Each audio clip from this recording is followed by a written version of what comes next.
ہمارا گھر، برائے مہربانی میری بات سنیے۔ آپ مجھ جیسے ہی ہیں، ہومو سیپینس، سمجھدار انسان۔ اس کائنات میں زندگی کا ظہور ایک معجزے کی صورت میں قریباً 4 ارب برس قبل ہوا، اور ہمارا یعنی انسانوں کا وجود محض 2 لاکھ برس پہلے عمل میں آیا۔ اس کے باوجود ہم نے اس توازن میں جو زندگی کے لیے ضروری ہے خلل ڈال دیا ہے۔ اس غیر معمولی کہانی کو غور سے سنیے جو آپ کی اپنی ہی داستان ہے، اور خود فیصلہ کیجیے کہ آپ اس دنیا کے ساتھ کیا کرنا چاہتے ہیں۔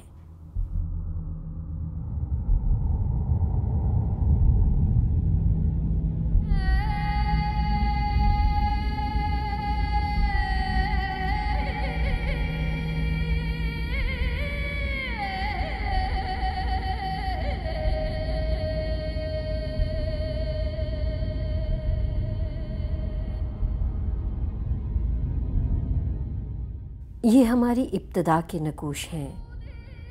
آغاز میں ہمارا سیارہ آگ کے الاؤ سے زیادہ کچھ نہ تھا، کائنات میں پائے جانے والے بے شمار دیگر کلسٹرز کی طرح باہم جڑے ہوئے گرد و غبار کے بادلوں جیسا۔ اس کے باوجود کسی معجزے کی طرح زندگی نے یہیں اپنی نمو پائی۔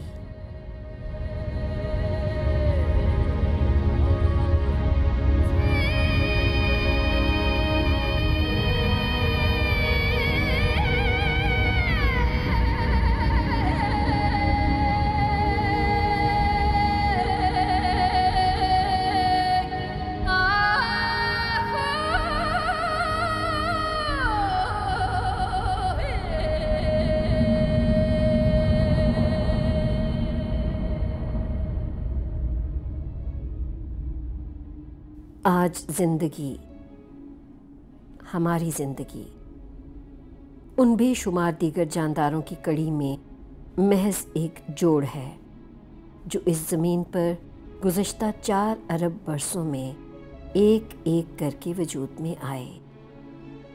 آج بھی نئے آتش فشاں زمین کے سینے پر نت نئے منظر تراش رہے ہیں۔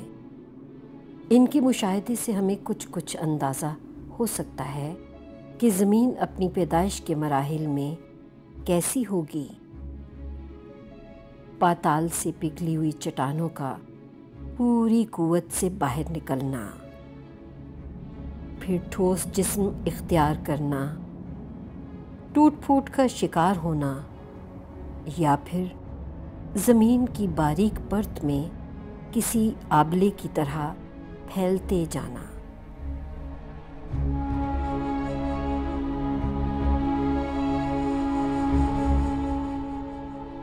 اور پھر کسی معطل وجود کی طرح غیر معینہ مدت کے لیے بے اثر ہو جانا۔ آکسیجن سے محروم فضا، آبی بخارات سے بھری ہوئی اور کاربن ڈائی آکسائیڈ سے بھرپور ایک گھنی فضا، پھر زمین سرد ہونا شروع ہوئی۔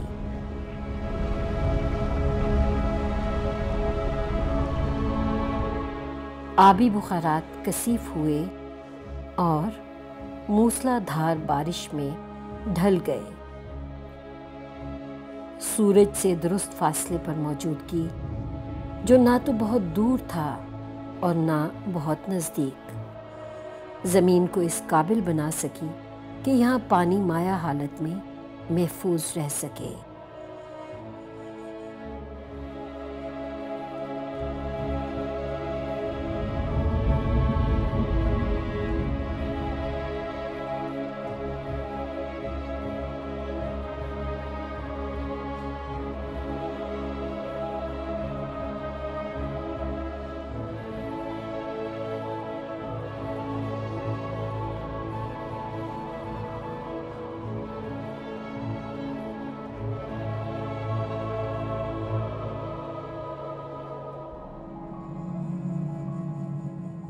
آبی گزرگاہیں یہ ایسی ہی ہیں جیسے کسی بدن میں رگوں کا جال یا درختوں کی پھیلی ہوئی شاخیں یا ایسی سرنگیں جو پانی کے بہاؤ کی وجہ سے بنی۔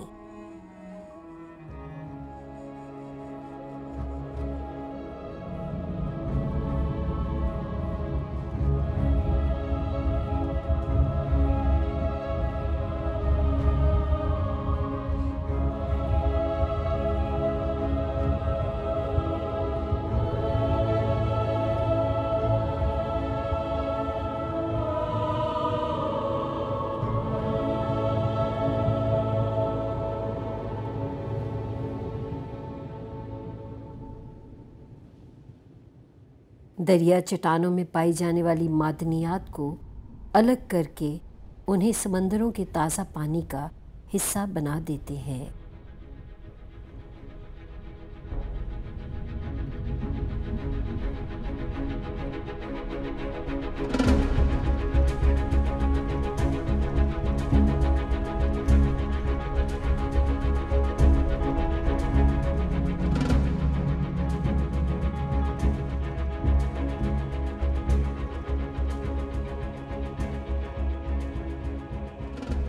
اور ان نمکیات کی موجودگی انہیں بھاری بنا دیتی ہے۔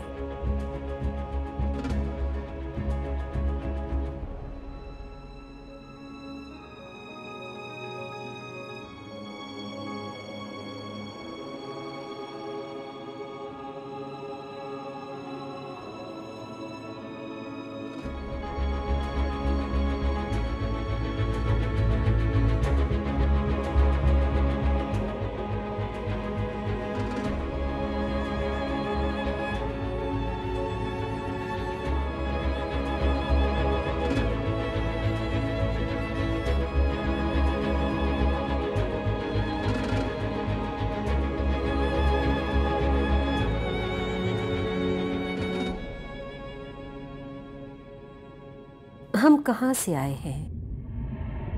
زندگی کی پہلی چنگاری کہاں سے بھڑکی؟ وقت کا معجزہ یعنی زندگی کی قدیم ترین حالتیں کرۂ ارض کے گرم چشموں میں اب بھی پائی جاتی ہیں۔ یہ انہیں رنگت بخشتی ہے۔ ان قدیم بیکٹیریاز کو آرکو بیکٹیریاز کہا جاتا ہے۔ یہ سب زمین کی حرارت سے طاقت حاصل کرتے ہیں۔ سیانو بیکٹیریا اور ہری نیلی یعنی بلو گرین ایلجی کے علاوہ سب یہ واحد ہیں جن میں سورج سے رجوع کرنے اور اس کی توانائی حاصل کرنے کی صلاحیت ہے۔ یہ گزری ہوئی کل اور آج پائے جانے والے تمام اقسام کے پودوں کے اہم آباء ہیں۔ ان ننھے منھے بیکٹیریا اور ان کی اربوں کی تعداد میں نسل نے ہمارے سیارے کا مقدر بدل دیا۔ انہوں نے اس کی فضا کو تبدیل کر کے رکھ دیا۔ ہماری فضا کو زہر آلود کرنے والے کاربن کا کیا بنا؟ وہ ابھی بھی یہی ہے، مگر زمین کی پرت میں جکڑا ہوا۔ یہاں کبھی سمندر ہوا کرتا تھا، دکھائی نہ دینے والے ننھے جرثوموں کا مسکن۔ انہوں نے سمندر میں تحلیل ہونے والی فضائی کاربن کو استعمال کر کے چھال اگائے۔ یہ پرتیں ان ارب ہا ننھے جرثوموں کی بنائی ہوئی چھالوں سے قائم ہوئی ہے۔ یہ انہی کی وجہ سے ممکن ہوا کہ فضا سے کاربن نکل گئی اور یہاں زندگی کی مختلف اقسام ظاہر ہو سکیں۔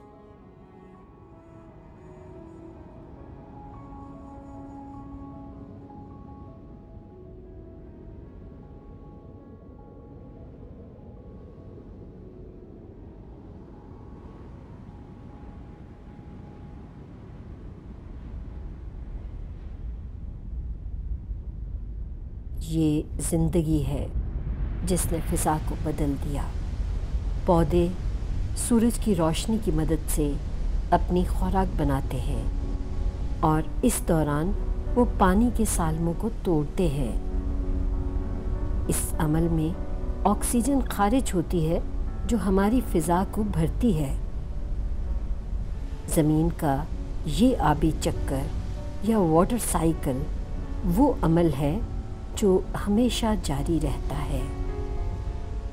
آبشاریں، آبی بخارات، بادل، بارش، چشمے، دریا، سمندر، بحیرے، گلیشیئرز، یہ سلسلہ کبھی منقطع نہیں ہوتا۔ زمین میں پانی کی مقدار ہمیشہ ایک سی رہتی ہے۔ زمین پر اب تک پائے جانے والے تمام انواع نے اسی پانی کو پیا ہے۔ پانی کیسی حیران کن شے ہے، تمام چیزوں میں سب سے غیر مستحکم۔ یہ بہتی حالت میں مائع شکل اختیار کرتا ہے، بخارات کی صورت میں گیس کی، اور ٹھوس حالت میں برف بن جاتا ہے۔ موسم سرما میں سائبیریا کی منجمد جھیلوں کی سطح سے اس قوت کا سراغ مل سکتا ہے جو پانی جمتے ہوئے لگاتا ہے۔ پانی سے ہلکا ہونے کے باعث برف سطح پر تیرنے لگتی ہے۔ یوں سطح پر ایک ایسی حفاظتی چادر تن جاتی ہے جس کے نیچے زندگی سردی سے محفوظ رہتے ہوئے جاری رہتی ہے۔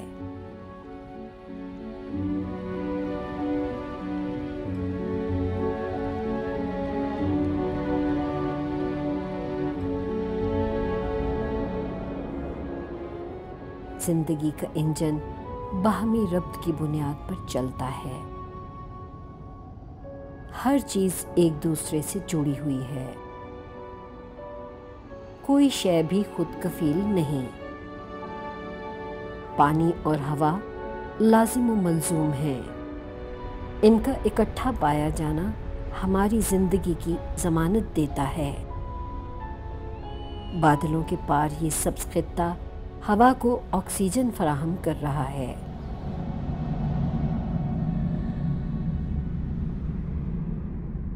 اس گیس جس کے بغیر ہمارے گردے کام نہیں کر سکتے کا 70% سمندروں کی سطح پر جمی الجی سے آتا ہے۔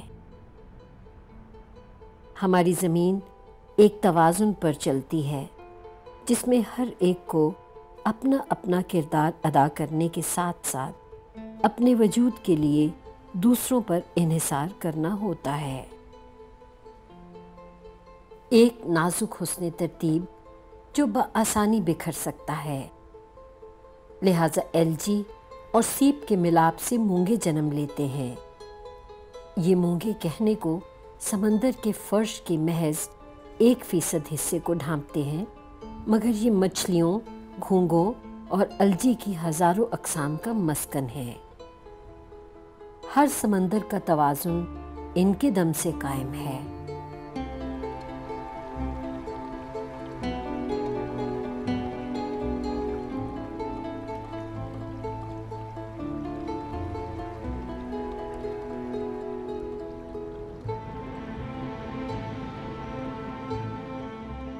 زمین اربوں برس پہلے وجود میں آئی۔ اسے درخت بنانے میں 4 ارب برس سے زائد کا عرصہ لگا ہے۔ جانداروں کی کڑی میں درخت زندگی کا ایک کامل اور جیتا جاگتا مجسمہ ہے۔ درخت کشش ثقل کا مقابلہ کرتے ہیں۔ یہ وہ واحد قدرتی شے ہیں جو زمین کی کشش کے برخلاف آسمان کی جانب پروان چڑھتے ہیں۔ یہ بغیر کسی عجلت کے سورج کی طرف پرورش پاتے ہیں جس کی روشنی پیڑوں کے برگ و بار کی نشو نما کرتی ہے۔ درختوں کو ننھے منھے سیانو بیکٹیریا سے ورثے میں وہ صلاحیت ملتی ہے جس کی مدد سے وہ سورج کی روشنی سے توانائی کشید کر سکتے ہیں۔ وہ اسے ذخیرہ کرتے اور استعمال میں لاتے ہیں، جس کے نتیجے میں لکڑی اور پتے بنتے ہیں جو بعد میں پانی، معدنیات، سبزی اور جاندار مادے کے ملغوبے میں تحلیل ہو جاتے ہیں۔ اور یوں بتدریج مٹی بنتی ہے جس میں جرسوں میں مسلسل اپنی سرگرمیوں میں مشغول رہتے ہیں۔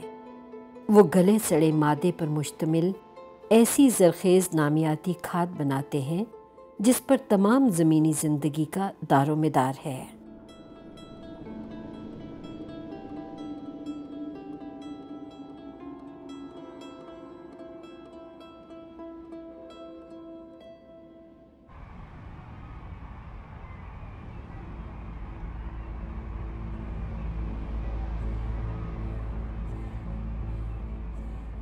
ہم زمین پر زندگی کے بارے میں کیا جانتے ہیں؟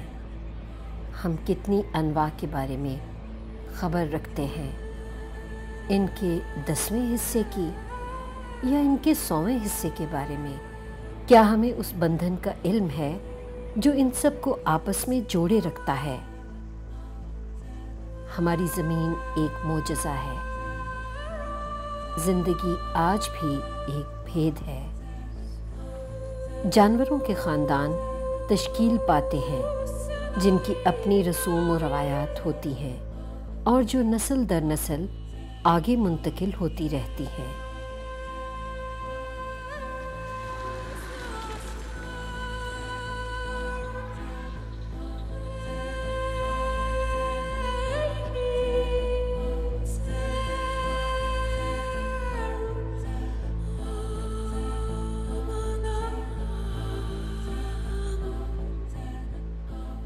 کچھ اپنی چراگاہ کے مطابق ڈھل جاتے ہیں اور کچھ چراگاہیں ان کے مطابق خود کو ڈھال لیتی ہیں۔ یوں دونوں فائدہ اٹھاتے ہیں۔ جانور اپنی بھوک مٹاتے ہیں اور درخت پھر سے ہرے بھرے ہو جاتے ہیں۔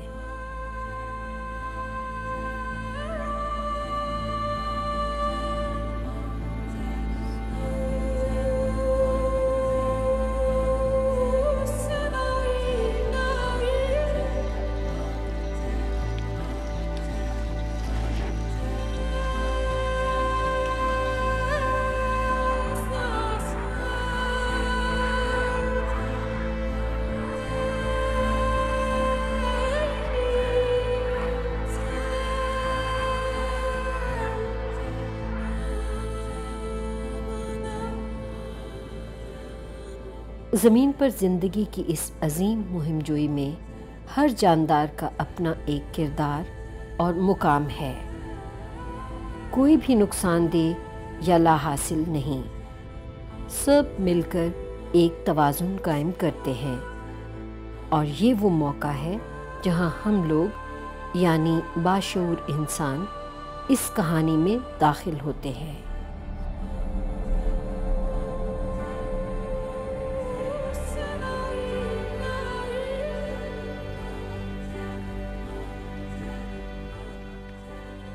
انسان زمین کے 4 ارب برس پرانے ایک عظیم الشان ورثے کے امین ہیں۔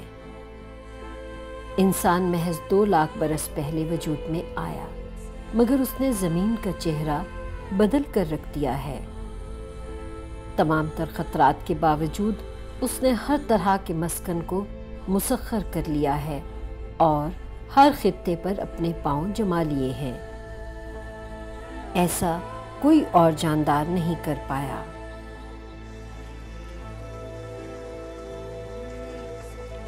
1,80,000 برسوں تک خانہ بدوشوں کی سی زندگی گزارنے کے بعد بالآخر ایک بہتر آب و ہوا میسر ہونے پر انسان آباد ہو گیا۔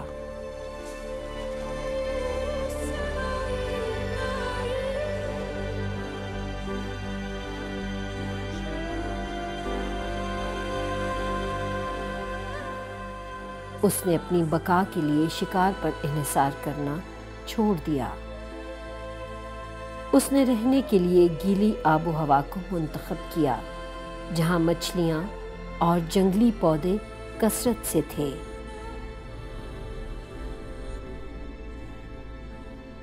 ایسی جگہ جہاں خشکی، پانی اور زندگی کا ملاپ ہوتا تھا۔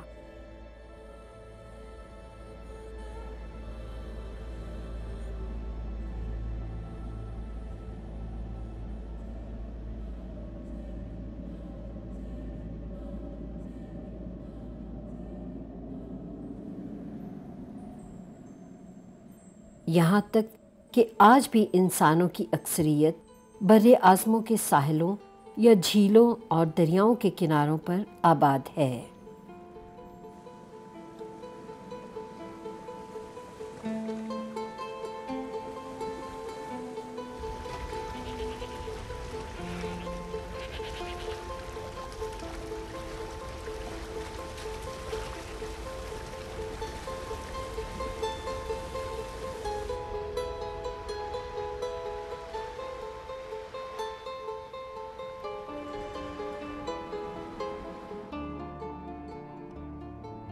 ہمارے سیارے میں ہر 4 میں سے ایک شخص ویسے ہی جی رہا ہے جیسا کہ انسان آج سے 6000 برس قبل رہتے تھے۔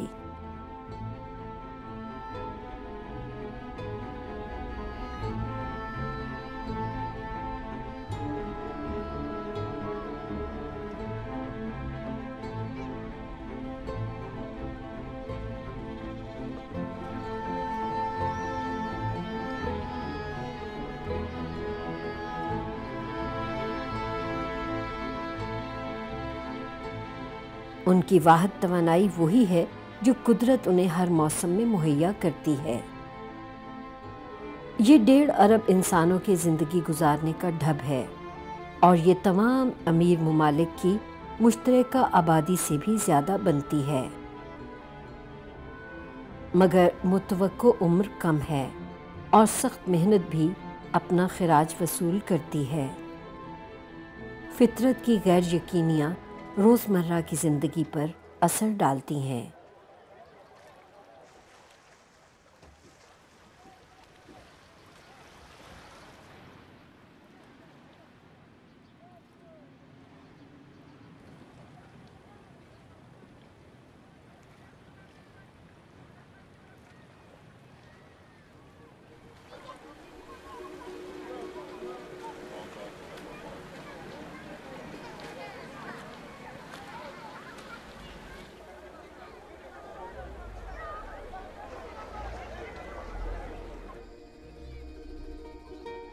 سب تعلیم حاصل نہیں کر سکتے۔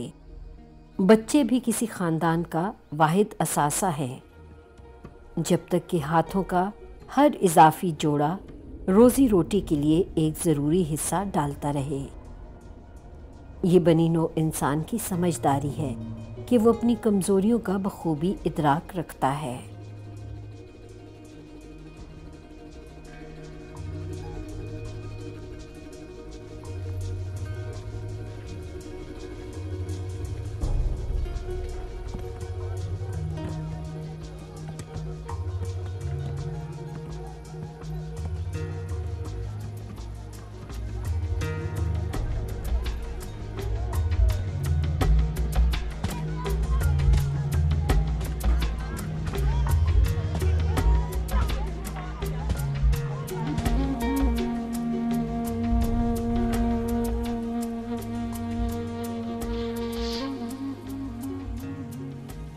وہ جسمانی قوت جسے قدرت نے انسانوں کو ناکافی مقدار میں ودیعت کیا ہے، جانوروں میں پائی جاتی ہے، جس کی مدد سے وہ نئے نئے خطے دریافت کر سکتے ہیں۔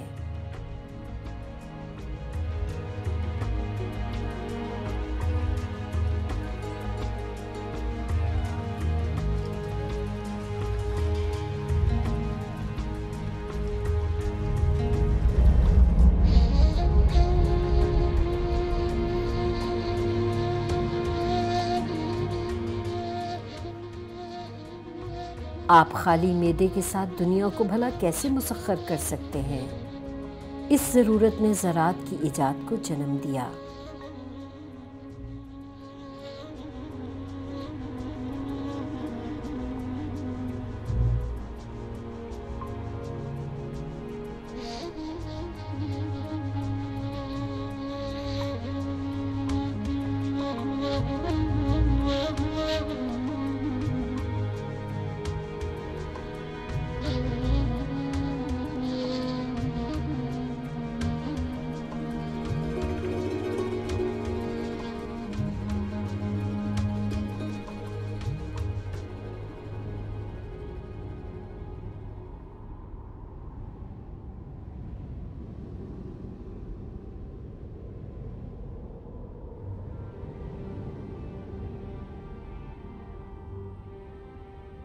یہ 10,000 برس سے کچھ پہلے کی بات ہے۔ زراعت ہمارا پہلا عظیم انقلاب تھا۔ اس نے شہروں اور تمدن کو جنم دیا۔ ہزاروں برسوں تک خوراک کی تلاش میں مارے مارے پھرنے کی تاریخ ماضی کی یاد بن گئی۔ اناج کو زندگی کے خمیر کے طور پر لیتے ہوئے ہم نے اس کی مختلف اقسام بنائی ہیں اور اس کا مٹی اور ماحول سے مطابقت پیدا کرنا سیکھا ہے۔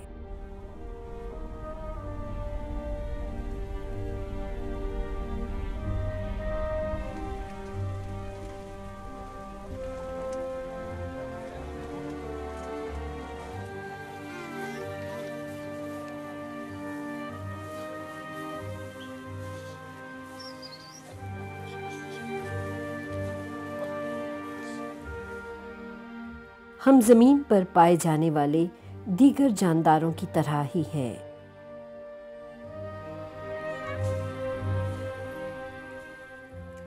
ہماری روزمرہ کی زندگی کی اولین ضرورت اپنے لیے خوراک بہم پہنچانا ہے۔ جب مٹی معاون ثابت نہ ہو اور پانی کمیاب ہو جائے تو ہم اپنی بھرپور کوششوں سے زمین سے وہ اسباب برآمد کرتے ہیں جن کے دم سے ہم زندہ رہ سکیں۔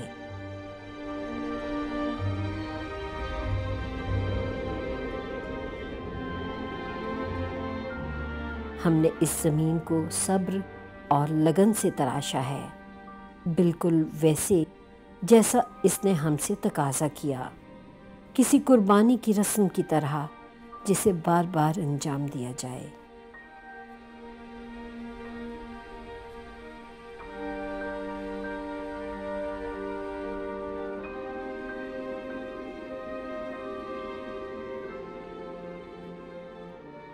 زراعت آج بھی سب سے بڑے پیمانے پر پھیلا ہوا پیشہ ہے۔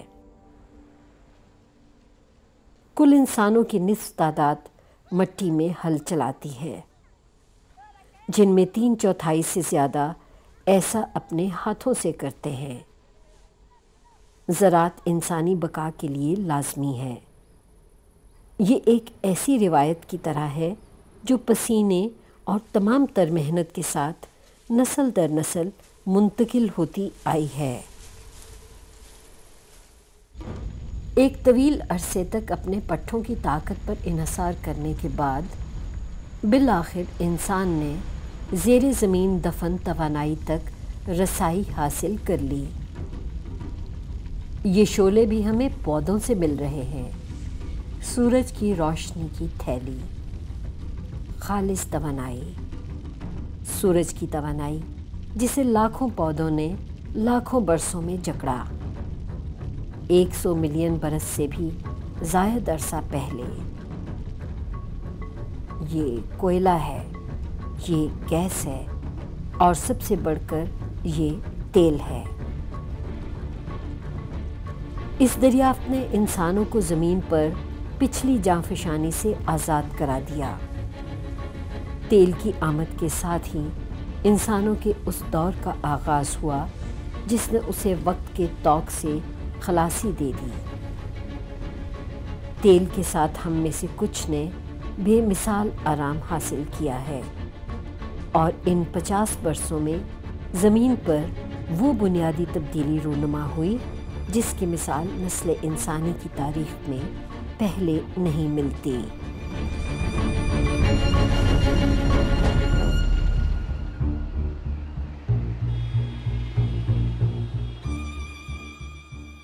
تیز اور تیز تر گزشتہ 60 برسوں میں زمین کی کل آبادی قریباً 3 گنا بڑھ گئی ہے، اور 2 ارب سے زائد افراد نے شہروں کا رخ کیا ہے۔ چین کا شہر شینزن، جہاں آج سینکڑوں کی تعداد میں فلک بوس عمارتیں اور لاکھوں لوگ رہائش پذیر ہیں، آج سے محض 40 برس پہلے ماہی گیروں کا ایک چھوٹا سا گاؤں تھا۔ تیز اور تیز تر شنگھائی میں بھی 20 برسوں میں 3000 مینار اور بلند و بالا عمارتیں تعمیر ہوئی ہیں، اور مزید سینکڑوں ابھی زیر تعمیر ہیں۔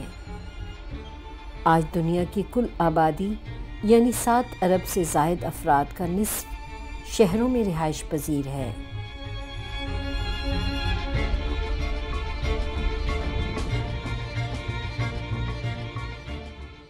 نیو یارک، دنیا کا پہلا بلدِ عظیم، یہ اس توانائی کے بھرپور تصرف کی علامت ہے جو زمین انسانوں کو فراہم کرتی ہے۔ لاکھوں تارکین وطن کی افرادی قوت، کوئلے کی توانائی اور تیل کی سرکش طاقت۔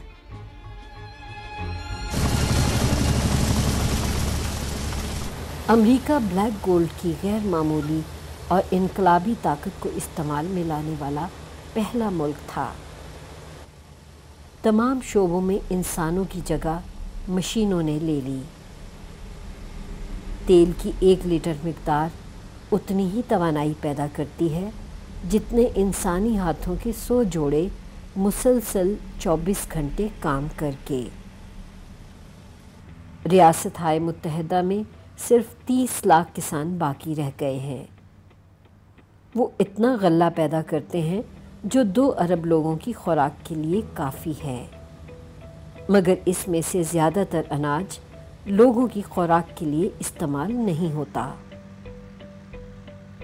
یہاں اور دیگر صنعتی ممالک میں اسے مویشیوں کے چارے اور بایو فیول میں تبدیل کر دیا جاتا ہے۔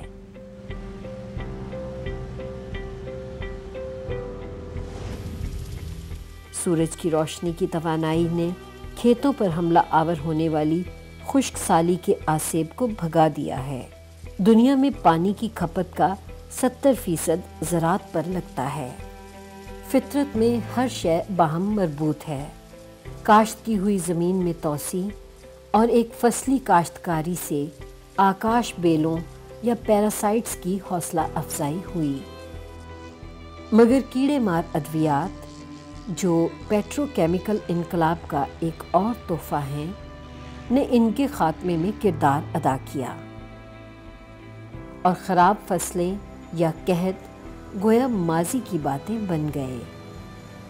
اب یہ ایک اہم مسئلہ تھا کہ جدید زراعت کی اضافی پیداوار کا کیا کیا جائے۔ دوسری طرف زہریلی کیڑے مار دوائیاں رشتے رشتے ہوا، مٹی، پودوں، جانوروں، دریاؤں اور سمندروں میں شامل ہو گئی ہیں۔ یہ زہریلے اثرات خلیوں میں بھی رچ بس گئے ہیں۔ یہ خلیے زندگی کی تمام اقسام کو جنم دینے والے خلیوں کے مشابہ ہیں۔ کیا ایسا ہونا انسانوں کے لیے نقصان دہ ہے، جبکہ یہ دوائیاں ہماری بھوک مٹانے میں سود مند بھی ہیں؟ زرد حفاظتی لباس میں ملبوس یہ کاشتکار شاید بہتر رائے دے سکیں۔ اس کے بعد ایک اور پیٹرو کیمیکل دریافت یعنی کھاد متعارف ہوئے۔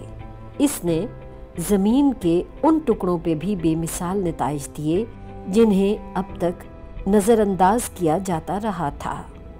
طرز طرز کی مٹی اور ماحول کے مطابق خود کو ڈھالنے والی فصلوں نے متنوع اقسام پیدا کیں جن کی نقل و حرکت بھی آسان تھی، اور یوں کاشتکاروں کی صدیوں میں پیدا کی گئی مختلف اقسام کی پیداوار کا 3/4 کا گزشتہ صدی میں صفایا ہو گیا۔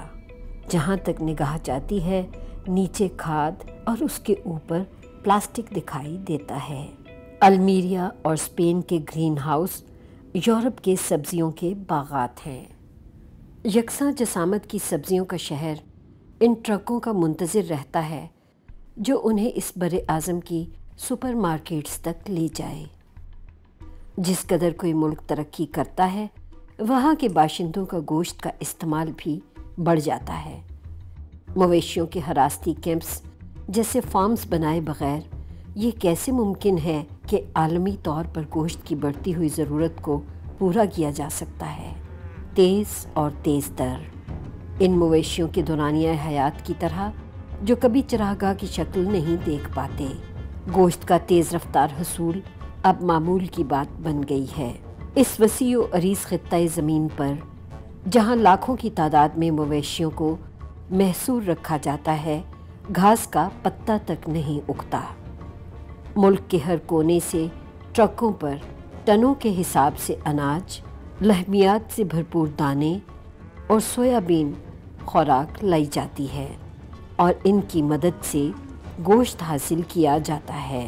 اس کا نتیجہ یہ ہے کہ 1 کلو گرام آلو کے حصول میں 100 لیٹر پانی، 1 کلو چاول کے لیے 4000 لیٹر پانی اور 1 کلو بڑے گوشت کے لیے 13000 لیٹر تک پانی صرف ہو جاتا ہے۔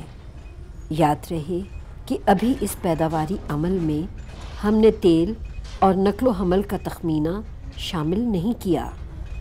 ہماری زراعت تیل کی طاقت سے چل رہی ہے۔ زمین پر جتنے انسان بستے ہیں یہ ان کی دگنی تعداد کے لیے خوراک تیار کرتی ہے، مگر پچھلے تنوع کی جگہ اب ایک لگے بندھے معیار نے لے لی ہے۔ اس نے ہمیں وہ آرام بہم پہنچا دیا ہے جس کا پہلے ہم تصور ہی کر سکتے تھے، مگر ساتھ ساتھ ہمارا رہن سہن مکمل طور پر تیل پر انحصار کرنے لگا ہے۔ یہ وقت کی نئی پیمائش ہے۔ عالمگیر گھڑی اب گویا مشینوں کی اس سخت کوش تال کے ساتھ ٹک ٹک کرنے لگی ہے جو سورج کی روشنی سے توانائی کشید کر رہی ہیں۔ ہمارا کل سیارہ امید اور سراب کی اس لے کی طرف متوجہ ہے۔ یہ وہی امیدیں اور سراب ہیں جو ہماری ضروریات کے ساتھ ساتھ پھیلتے چلے جا رہے ہیں اور ہماری ناگزیر خواہشات اور اسراف میں اضافے کا موجب بن رہے ہیں۔ ہم جانتے ہیں کہ ارزاں تیل کا اختتام نزدیک ہی ہے، مگر ہم اس حقیقت کو تسلیم کرنے سے انکاری ہیں۔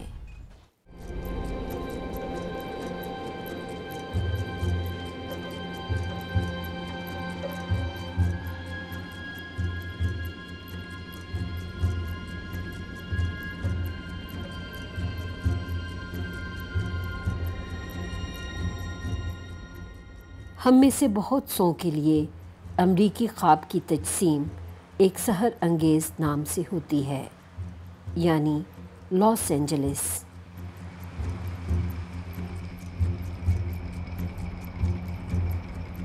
ایک 100 کلومیٹر طویل اس شہر میں گاڑیوں کی تعداد قریباً اتنی ہی ہے جتنے اس کے باشندے۔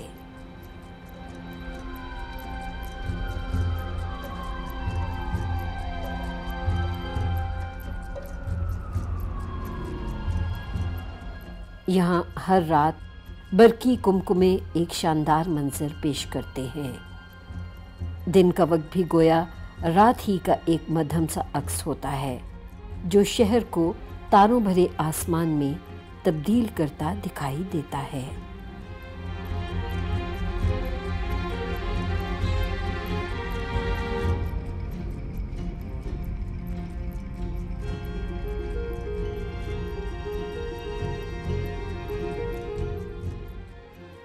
تیز اور تیز تر فاصلے کی پیمائش اب پہلے کی طرح میلوں میں نہیں بلکہ منٹوں میں ہوتی ہے۔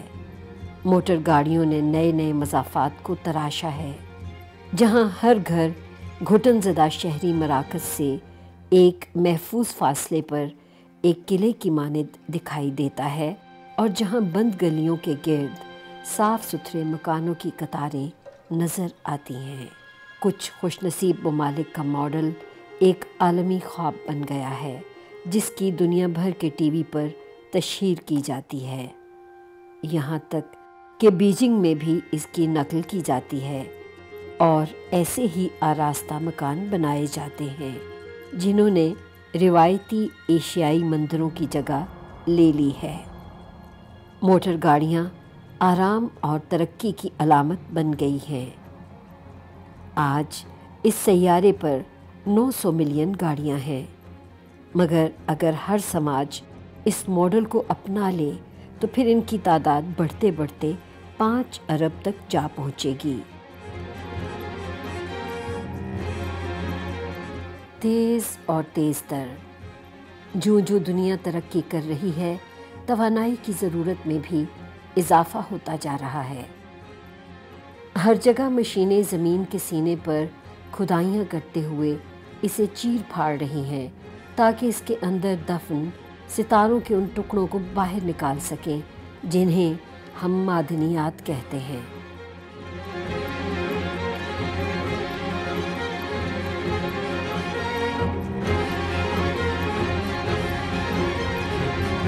طاقت کے امتیاز کا اندازہ یوں لگایا جا سکتا ہے کہ معدنیات سے حاصل کردہ دولت کا کل 80% دنیا کی محض 20% آبادی کے ہاتھوں استعمال ہوتا ہے۔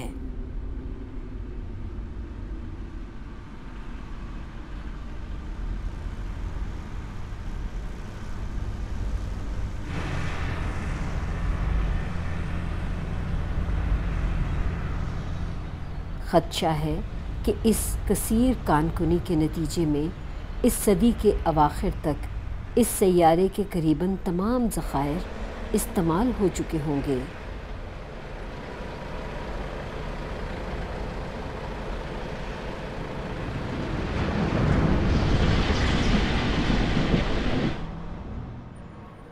تیز اور تیز تر عالمی صنعتی پیداوار کی ضروریات کو پورا کرنے کے لیے بندرگاہیں کنٹینر جہازوں، تیل اور گیس کے ٹینکروں سے بھری ہیں۔ زیادہ تر اشیاء صرف اپنے پیداواری ملک سے ہزاروں کلومیٹر کا فاصلہ طے کر کے دوسرے ممالک میں پہنچتی ہیں، جہاں انہیں استعمال میں لایا جاتا ہے۔ 1950 سے اب تک عالمی تجارت کے حجم میں 20 گنا اضافہ ہو چکا ہے۔ 90% تجارت سمندری راستے سے ہوتی ہے۔ ہر برس 500 ملین کنٹینر کی نقل و حمل ہوتی ہے، جنہیں کھپت کے بڑے بڑے مراکز میں بھیجا جاتا ہے، جیسا کہ دبئی۔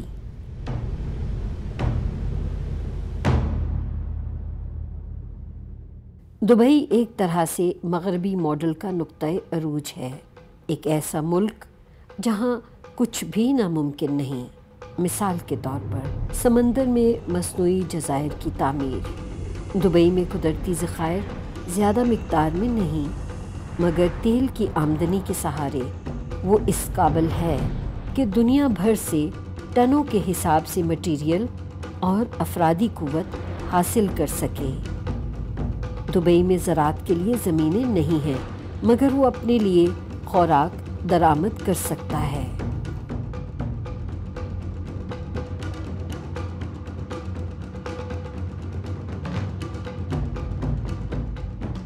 دبئی میں پانی نہیں، مگر وہ سمندری پانی سے نمک ختم کرنے کے لیے بڑی مقدار میں توانائی خرچ کر سکتا اور فلک بوس عمارتیں تعمیر کر سکتا ہے۔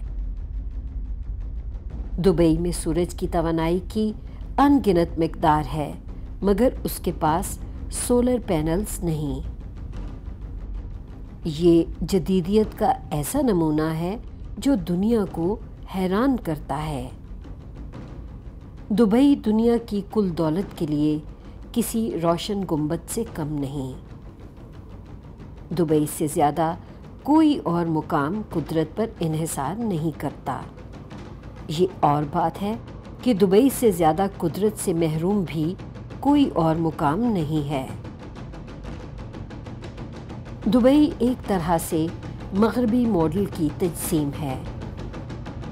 ہم ابھی تک یہ سمجھ نہیں پا رہے کہ ہم اس کو گھٹا رہے ہیں جو قدرت نے ہمیں دیا ہے۔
1950 سے اب تک ماہی گیری میں 5% اضافہ ہوا ہے اور وہ 18 سے بڑھتے بڑھتے 100 ملین میٹرک ٹن سالانہ تک پہنچ گئی ہے۔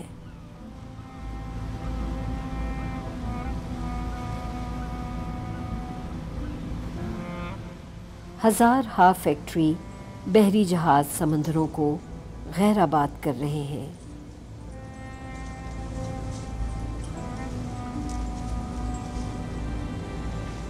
ماہی گیری کے کل دیار کا 3/4 یا ختم ہو چکا ہے یا ہونے کے نزدیک ہے۔ اکثر بڑی مچھلیوں کا وجود اس بنا پر نابود ہو گیا ہے کہ انہیں افزائش نسل کا موقع ہی نہ مل سکا۔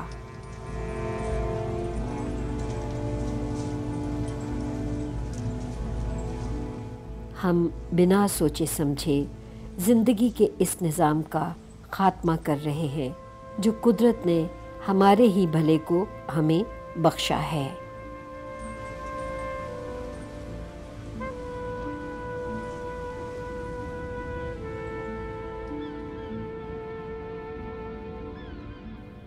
اگر یہ اسی رفتار سے جاری رہا تو تمام مچھلیوں کا وجود ناپید ہو سکتا ہے۔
یاد رہے کہ ہر 5 میں سے 1 شخص کی غذائی خوراک مچھلی ہی ہے۔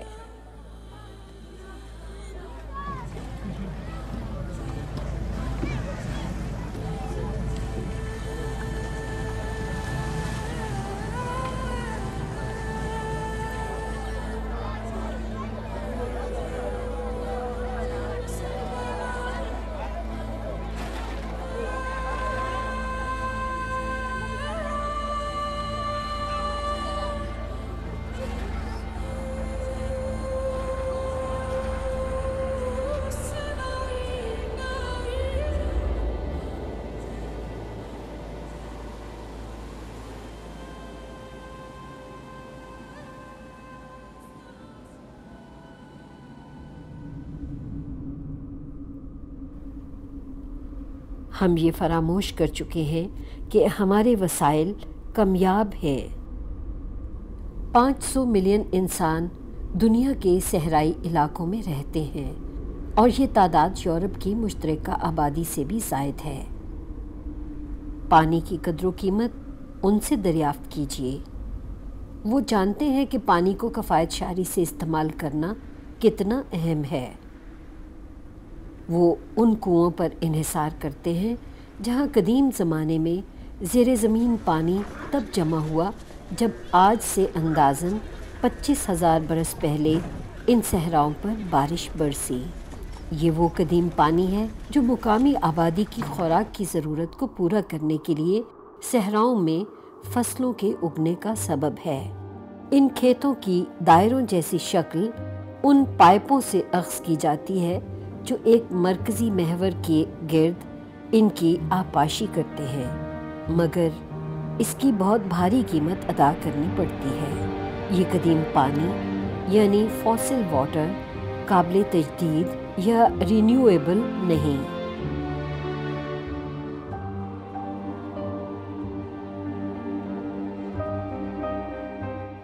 سعودی عرب میں صحرائی زراعت کا خواب شرمندہ تعبیر نہیں ہو سکا۔ اس نقشے پر ہلکے نشانات ان پلاٹس کو ظاہر کر رہے ہیں جن پر کام کرنا ترک کیا جا چکا ہے۔ آبپاشی کا سامان یہاں اب بھی موجود ہے۔ پانی کو اوپر پمپ کرنے کے لیے توانائی کی فراہمی بھی ہے، مگر قدیم پانی کے ذخائر ختم ہو گئے ہیں۔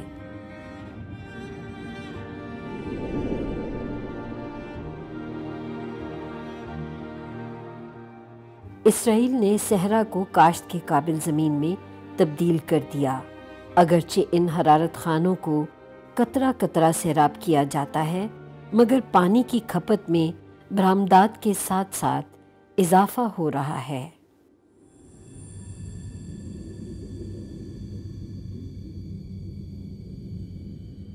دریائے اردن کی عظیم لہریں اپنی شان و شوکت گنوا چکی ہیں اور وہ بیابان بن گیا ہے۔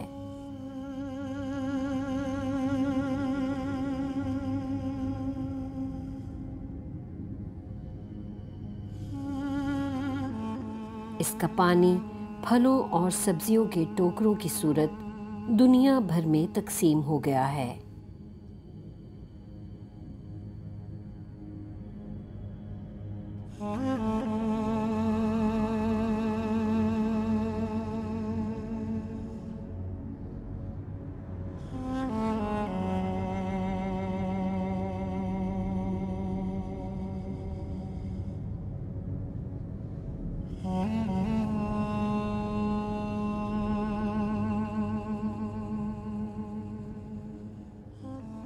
اس کا یہ انجام کوئی منفرد واقعہ نہیں۔ دنیا بھر میں ہر 10 بڑے دریاؤں میں سے ایک دریا اب سال کے کئی ماہ تک سمندر میں نہیں گرتا۔ اردن کے پانی کی عدم موجودگی میں بحیرہ مردار کی سطح ہر برس 1 میٹر گر رہی ہے۔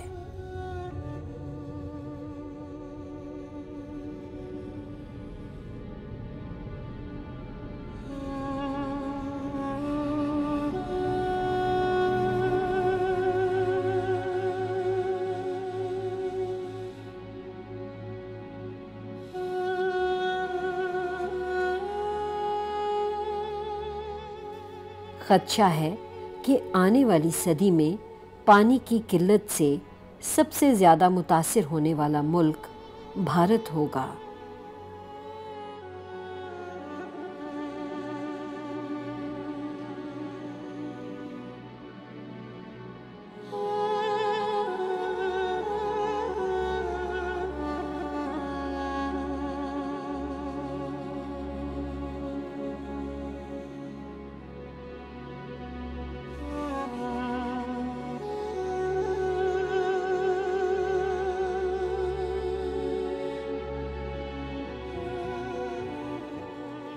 بڑھتی ہوئی آبادی کی ضروریات کو پورا کرنے کے لیے بڑے پیمانے پر آبپاشی کی گئی ہے اور گزشتہ 50 برسوں میں 21 ملین کنویں کھودے گئے ہیں۔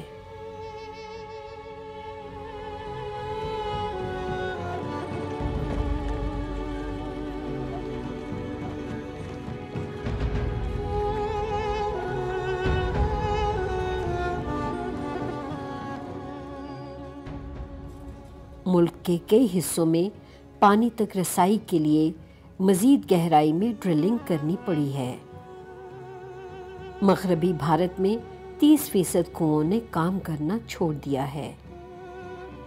زیر زمین جمع شدہ پانی کے ذخائر خشک ہو رہے ہیں۔ بڑے حوض مونسون کی بارشوں کا پانی ذخیرہ کر کے اس پانی کی کمی کو پورا کریں گے۔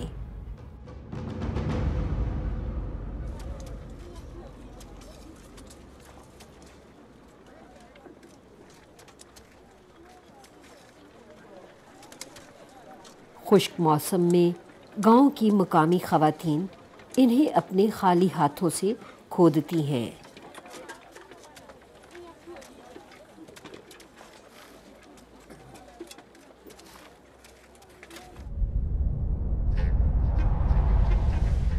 ہزاروں کلومیٹر دور فی کس 800 سے 1000 لیٹر پانی خرچ ہو رہا ہے۔ لاس ویگاس صحرا پر تعمیر کیا گیا تھا، وہاں لاکھوں کی آبادی ہے۔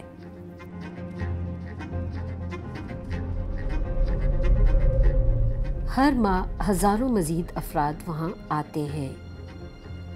اس کے باشندے دنیا میں پانی کے سب سے بڑے صارفین میں سے ہیں۔ پام سپرنگز ایک اور صحرائی شہر ہے جہاں گرم نباتات اور سرسبز گولف کے میدان پائے جاتے ہیں۔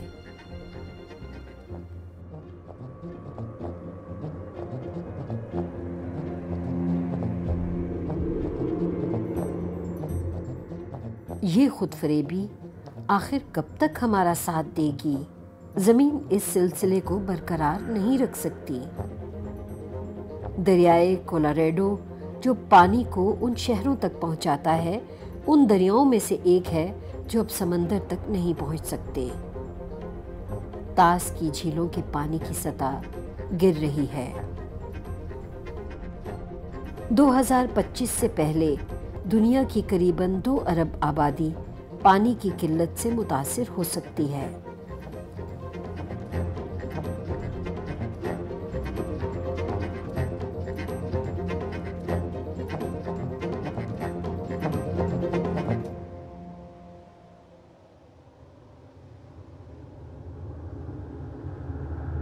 ہمارے سیارے کی 6% سطح ویٹ لینڈز پر مشتمل ہے۔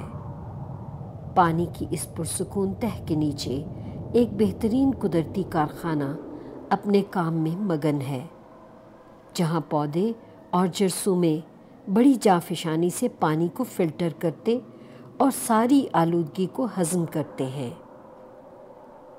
یہ دلدلی ماحول پانی کی تخلیق نو اور صفائی کے لیے ناگزیر ہے۔ یہ وہ سپونجز ہیں جو پانی کے بہاؤ کو منظم کرتی ہیں۔ یہ گیلے موسم میں پانی کو جذب کرتی اور خشک موسم میں خارج کرتی ہیں۔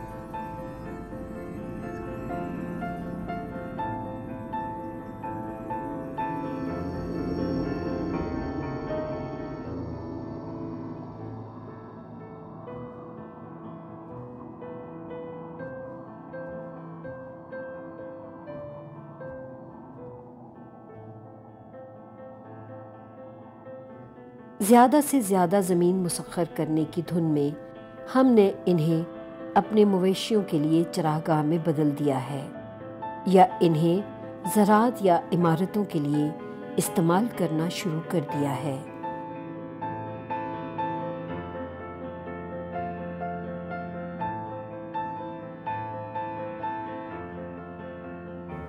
گزشتہ 50 برسوں میں دنیا کی کل دلدلوں کا نصف ختم ہو گیا ہے۔ ہم نے ان کی اہمیت اور کردار کی پرواہ نہیں کی۔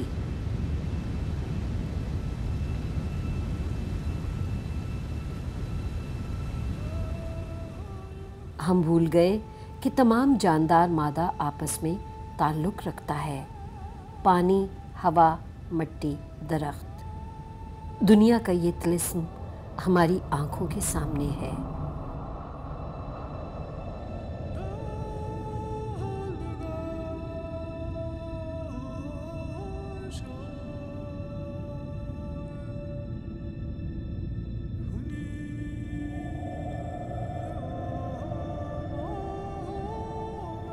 درخت سانس لیتے ہوئے ہلکی دھند کی صورت زمینی پانی کو ہوا میں پہنچاتے ہیں۔ وہ ایک ایسی چھتری بناتے ہیں جو موسلادھار بارشوں کے اثرات کو کم کرتی ہے۔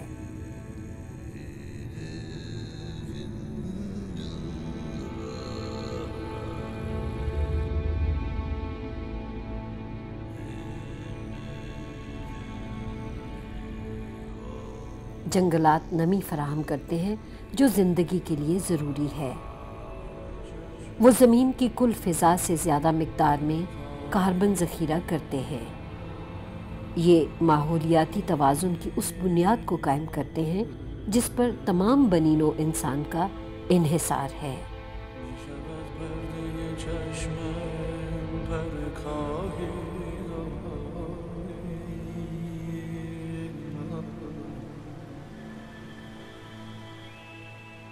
جنگلات اس سیارے کی حیاتیاتی تنوع کے 3/4 کو رہائش فراہم کرتے ہیں، جس کے دم قدم سے زمین کی کل آبادی قائم ہے۔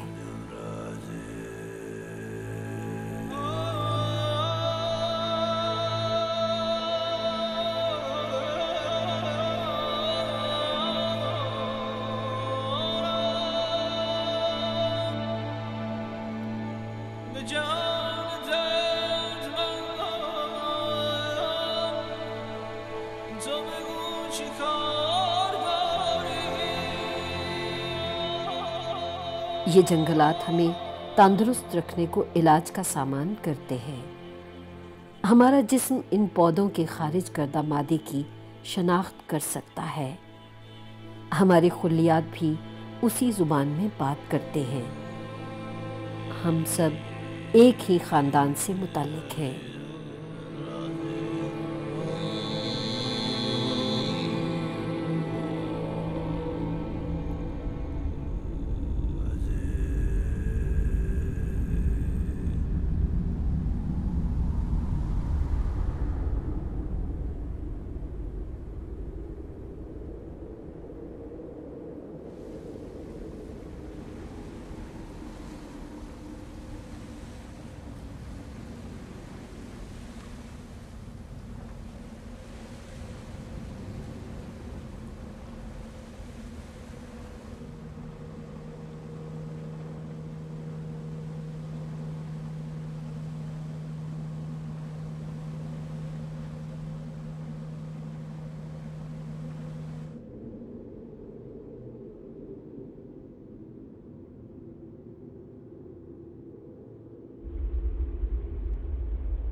مگر محض 40 برس کے عرصے میں دنیا کا سب سے بڑا برساتی جنگل ایمیزون 20% گھٹ گیا ہے۔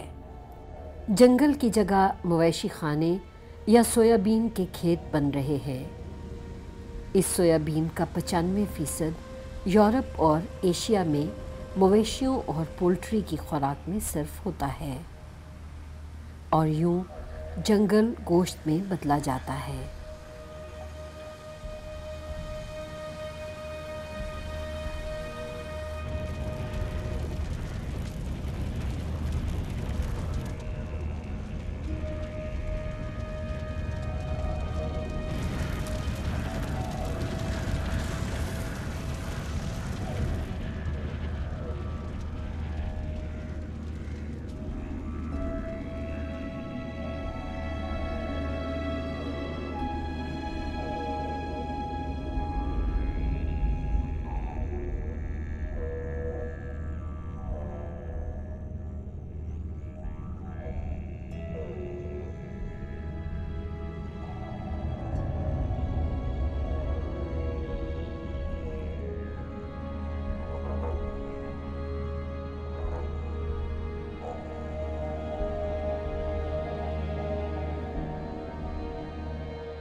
محض 20 برس قبل دنیا کا چوتھا سب سے بڑا جزیرہ بورنیو ایک گھنے جنگل سے مزین تھا، مگر جس رفتار سے درختوں کی کٹائی کا عمل جاری ہے وہ جنگل اگلے 10 برس کے اندر ختم ہو جائے گا۔ جاندار مادہ پانی، ہوا، زمین اور سورج کو باہمی تعلق میں جوڑے رکھتا ہے۔ بورنیو کبھی حیاتیاتی تنوع کا سب سے بڑا مخزن تھا، مگر اب وہاں یہ تعلق ٹوٹ چکا ہے۔ اس تباہی کا سبب یہ فیصلہ بنا کہ بورنیو سے پام آئل حاصل کیا جائے، جو دنیا میں سب سے زیادہ بننے اور استعمال ہونے والا تیل ہے۔ پام آئل ہماری خوراک کی ضروریات کو ہی پورا نہیں کرتا، بلکہ کاسمیٹکس، ڈٹرجنٹس اور متبادل ایندھن میں بھی کام آتا ہے۔ بورنیو سے پام آئل تو حاصل ہو گیا، مگر اس کی قیمت چکانے کو جنگل کے تنوع کی قربانی دینا پڑی۔ مقامی لوگوں کو روزگار کے مواقع ملے۔ یہ ایک زرعی صنعت ہے۔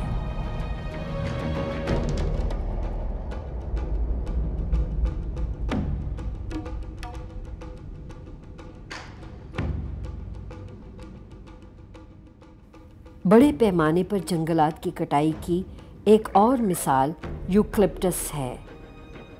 یوکلپٹس کاغذ کے لیے گودا بنانے میں استعمال ہوتا ہے۔ پچھلے 50 برس میں کاغذ کی مانگ میں 5 گنا اضافہ ہوا ہے، اور اس بنا پر پودے لگانے کے عمل میں تیزی آئی ہے۔ مگر ایک جنگل دوسرے جنگل کی جگہ نہیں لے سکتا۔ یوکلپٹس کے درختوں کے دامن میں کچھ اور نہیں اگتا، کیونکہ اس کے پتے بہت سے دیگر پودوں کے لیے ایک طرح کا زہریلا بستر بنا دیتے ہیں۔ یہ تیزی سے اگتے ہیں، مگر ان کی پانی کی کھپت زیادہ ہے۔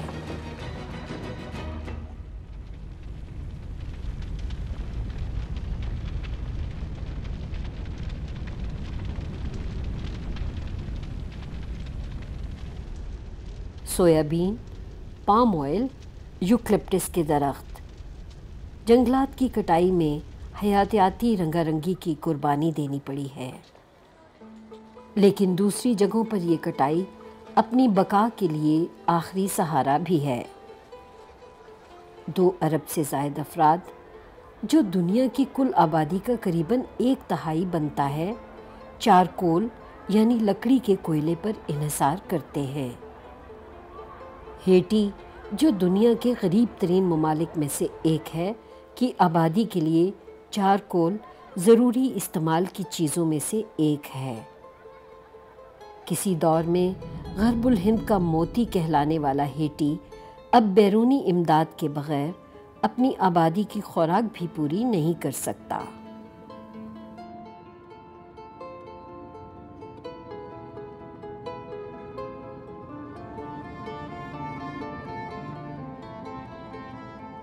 ہیٹی کے پہاڑوں پر اب صرف 2% جنگلات باقی رہ گئے ہیں۔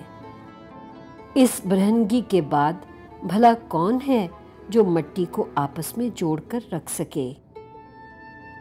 بارش کا پانی اسے اپنے ساتھ بہاتا ہوا پہاڑوں سے سمندر میں لا پھینکتا ہے، اور جو پیچھے رہ جاتا ہے وہ زراعت کے قابل نہیں ہوتا۔ مڈغاسکر کے کچھ علاقوں میں مٹی کا کٹاؤ دیکھنے سے تعلق رکھتا ہے۔ ان پہاڑیوں پر لگے ہوئے سینکڑوں میٹر وسیع گھاؤ نمایاں ہیں۔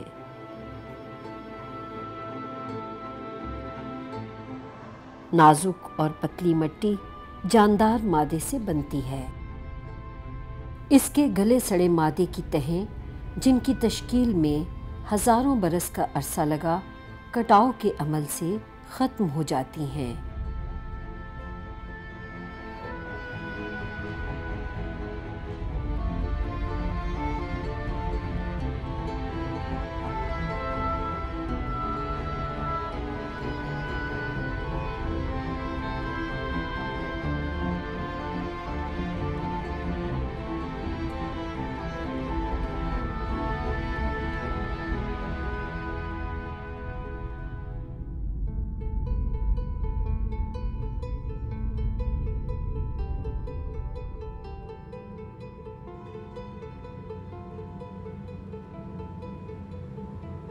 جزیرہ ایسٹر کے باشندوں، جنہیں راپا نوئی کہا جاتا تھا، کی کہانی ہمیں کچھ سوچنے پر مجبور کر سکتی ہے۔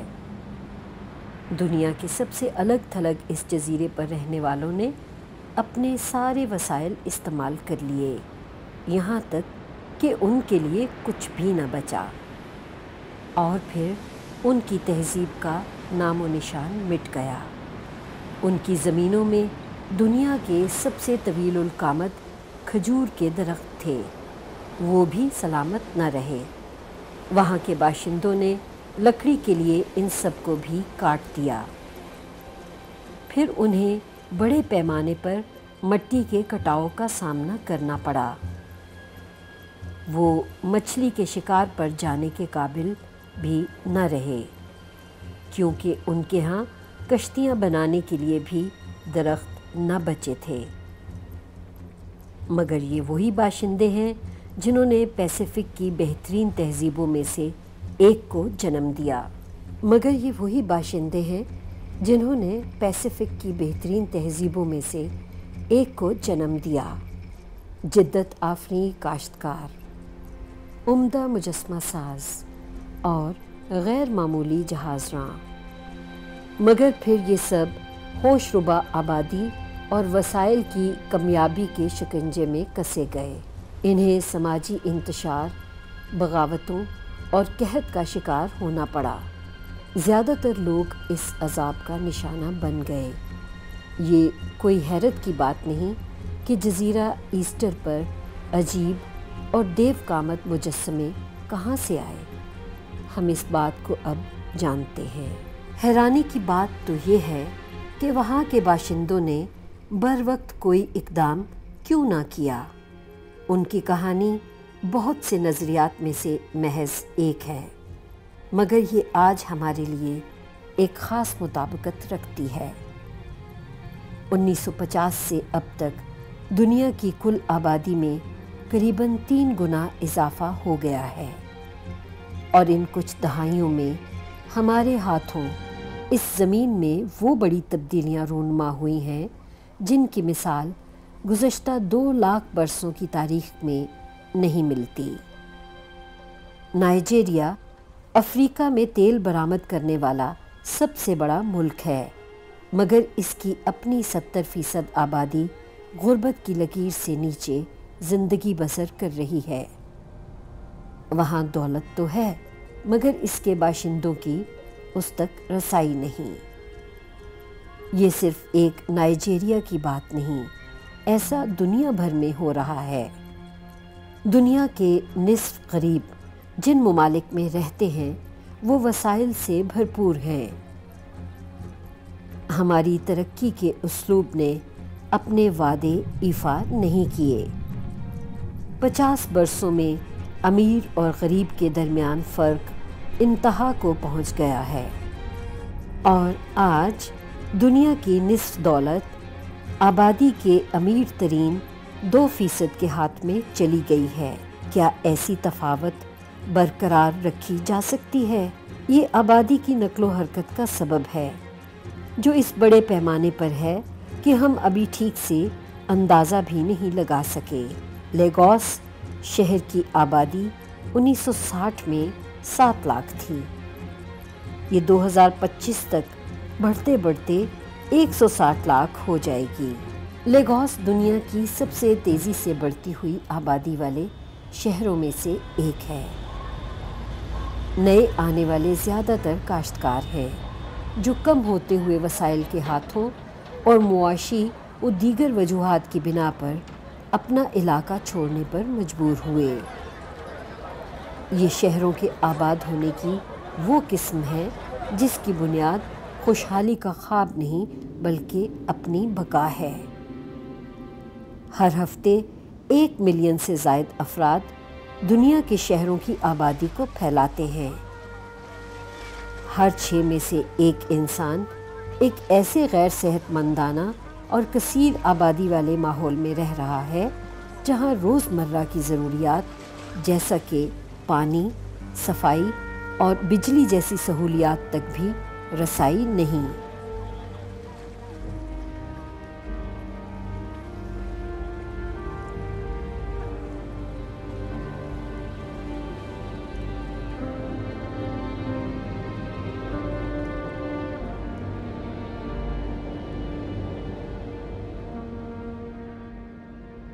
بھوک ایک بار پھر پھیل رہی ہے اور قریباً 1 ارب افراد کو متاثر کر رہی ہے۔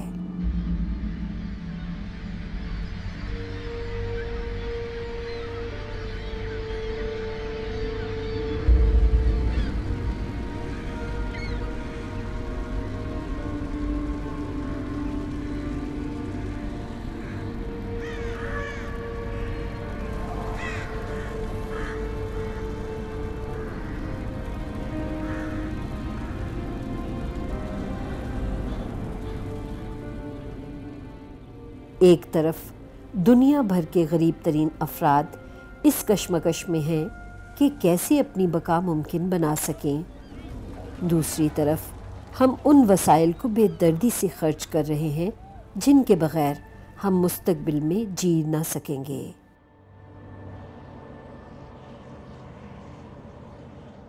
ہم دور دراز کے ان علاقوں کی طرف دیکھ رہے ہیں جہاں پہلے قدم نہیں رکھا جا سکا یا جنہیں تسخیر کرنا آسان نہیں۔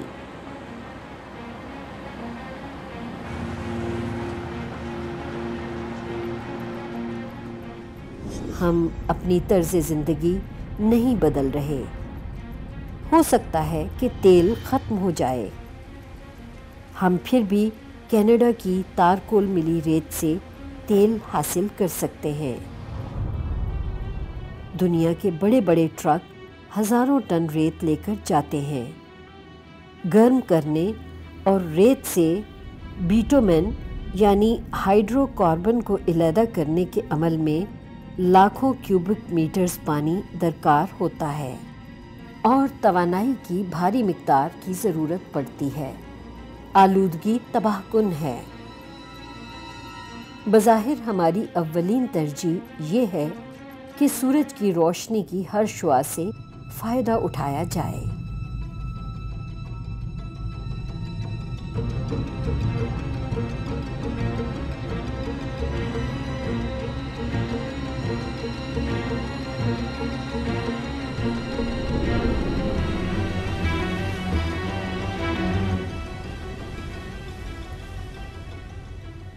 ہمارے تیل کے ٹینکرز بڑے ہوتے جا رہے ہیں، ہماری توانائی کی ضروریات مسلسل بڑھ رہی ہیں۔ ہم بغیر پیندے کے اس تنور کی طرح اپنی پیداوار بڑھانے کی کوشش میں ہیں جو زیادہ سے زیادہ ایندھن طلب کرتا ہے۔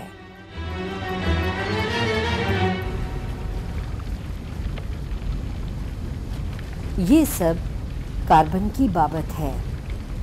کچھ ہی دہائیوں میں وہ کاربن جسے قدرت نے لاکھوں برسوں میں زندگی تشکیل دینے کے لیے استعمال کیا اور جس کے ذریعے ہم نے اس فضا کو بھٹی میں بدل دیا۔ ماحولیاتی حرارت میں اضافہ ہو رہا ہے۔ محض چند برس پہلے اس کا تصور بھی محال تھا کہ ایک کشتی یہاں سفر کر سکتی ہے۔ نقل و حمل، صنعت، جنگلوں کی کٹائی، زراعت، ہماری ان سرگرمیوں سے بڑی تعداد میں کاربن ڈائی آکسائیڈ کا اخراج ہو رہا ہے۔ ہمیں اس کا احساس نہیں، مگر ہم نے ایک ایک مالیکیول کر کے سارے ماحولیاتی توازن کو بگاڑ کر رکھ دیا ہے۔ اب سب نگاہیں قطبین پر گڑی ہیں جہاں گلوبل وارمنگ کے اثرات سب سے نمایاں ہیں۔ یہ سب تیزی اور بہت تیزی سے ہو رہا ہے۔ وہ شمال مغربی راستہ جو امریکہ، یورپ اور ایشیا کو قطب کے ذریعے ملاتا ہے اب کھل رہا ہے۔ آرکٹک آئس کیپ کے پگھلنے کا عمل جاری ہے۔ گلوبل وارمنگ کے اثرات کی وجہ سے اس نے 40 برسوں میں اپنی 40% موٹائی گنوا دی ہے۔ ہر برس گرمیوں میں اس کی سطح کا رقبہ سکڑ رہا ہے۔ خدشہ ہے کہ یہ 2030 کی گرمیوں تک ختم ہو جائے گا۔ کچھ کا خیال تھا کہ 2015 تک۔ سورج کی وہ شعاعیں جنہیں برف کی تہہ پہلے منعکس کر دیا کرتی تھی اب گہرے پانی میں داخل ہو کر اسے گرم کر رہی ہیں۔ حرارت کا یہ عمل تیز ہو رہا ہے۔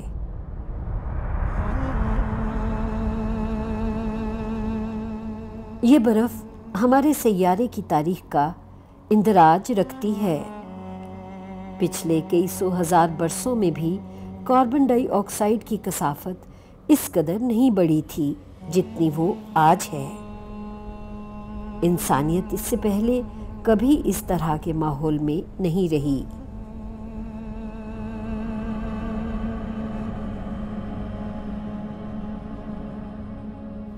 قدرتی وسائل کا اس بڑے پیمانے پر استعمال جانداروں کی تمام اقسام کے لیے نقصان دہ ہے۔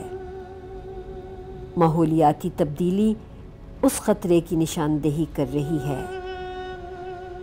2050 تک 1/4 انواع کے ناپید ہونے کا خدشہ ہے۔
قطبی علاقوں میں قدرت کا توازن پہلے ہی متاثر ہے۔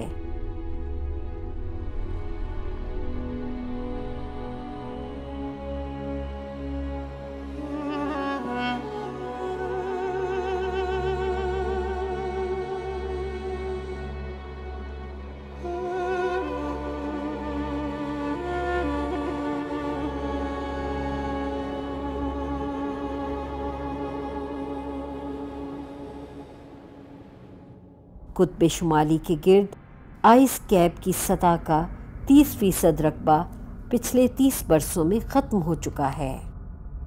گرین لینڈ جوں جوں تیزی سے حرارت پذیر ہو رہا ہے، پورے بر اعظم کا تازہ پانی سمندروں کے نمکین پانی میں گر رہا ہے۔ گرین لینڈ کی برف پوری دنیا کے تازہ پانی کا 20% رکھتی ہے۔ اگر وہ پگھل جاتی ہے تو سمندر کی سطح 7 میٹر تک بلند ہو جائے گی۔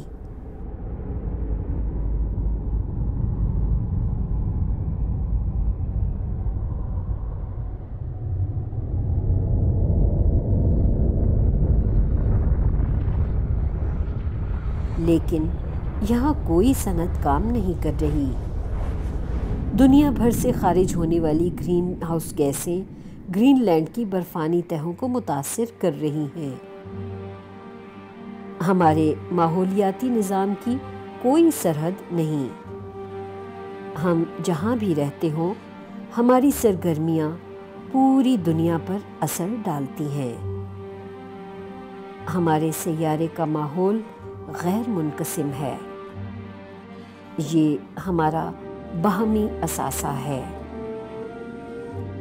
گرین لینڈ کی سطح پر ہمیں جھیلیں دکھائی دے رہی ہیں۔ آئس کیپ جس تیز رفتاری سے پگھل رہی ہے، اس کا اندازہ آج سے 10 برس پہلے کسی قنوعیت پسند سائنسدان نے بھی نہ لگایا تھا۔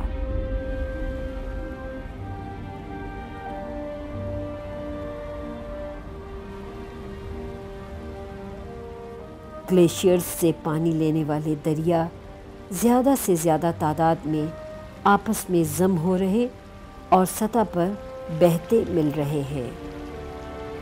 خیال تھا کہ برف کی گہرائیوں میں پانی منجمد ہو جائے گا۔ اس کے برعکس وہ برف کے نیچے بہہ رہا ہے اور برف کے تختے کو سمندر میں لے جا کر تودوں میں تقسیم کر رہا ہے۔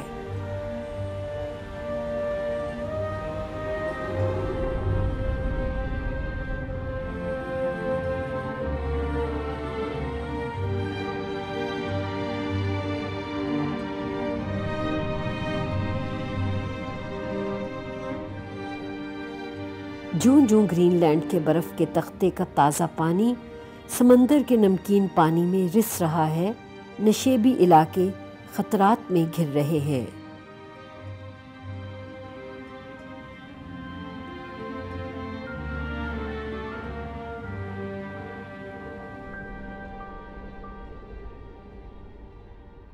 سمندروں کی سطحیں بلند ہو رہی ہیں، حرارت پذیر ہونے پر پانی پھیل رہا ہے، اور اس کی وجہ سے صرف 20ویں صدی میں اس میں 20 سینٹی میٹر کا اضافہ دیکھنے کو ملا ہے۔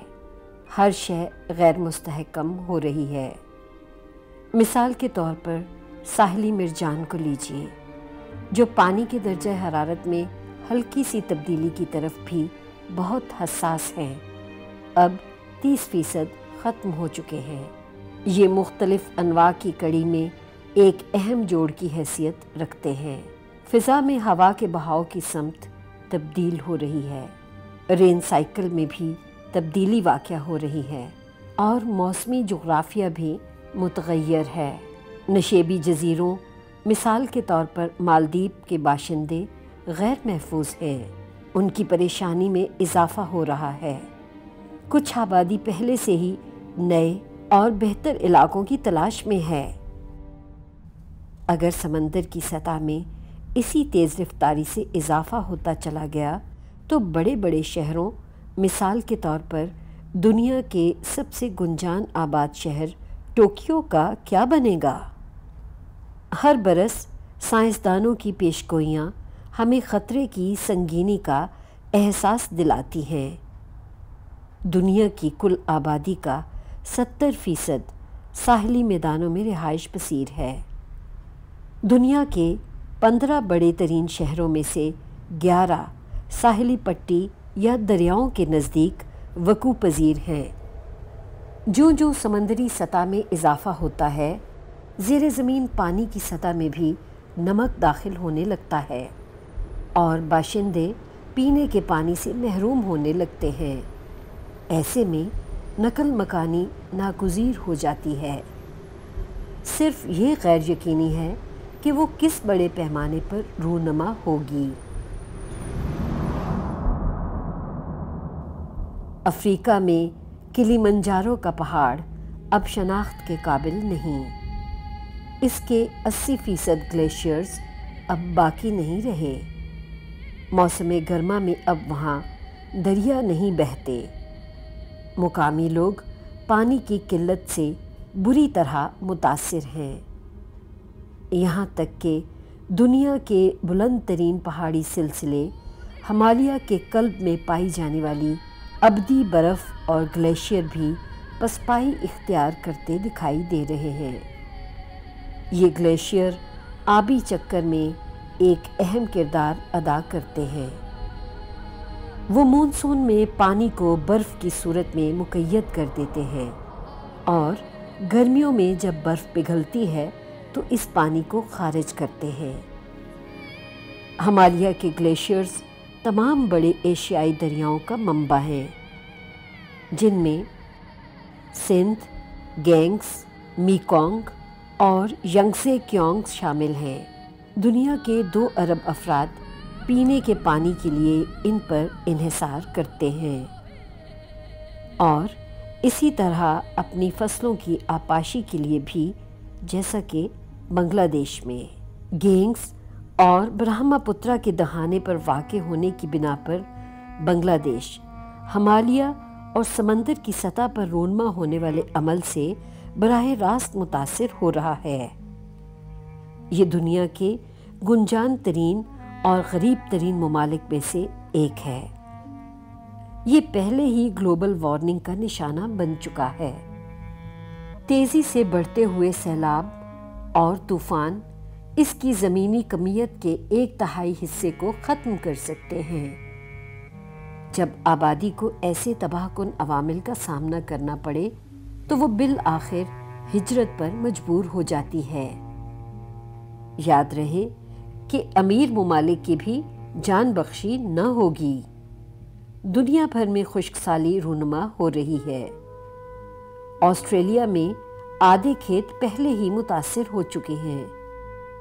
جس موسمی توازن نے گزشتہ بار 1000 برس ہماری نمو کی ہے، آج ہم اس کو اپنے ساتھ سمجھوتا کرنے پر مجبور کر رہے ہیں۔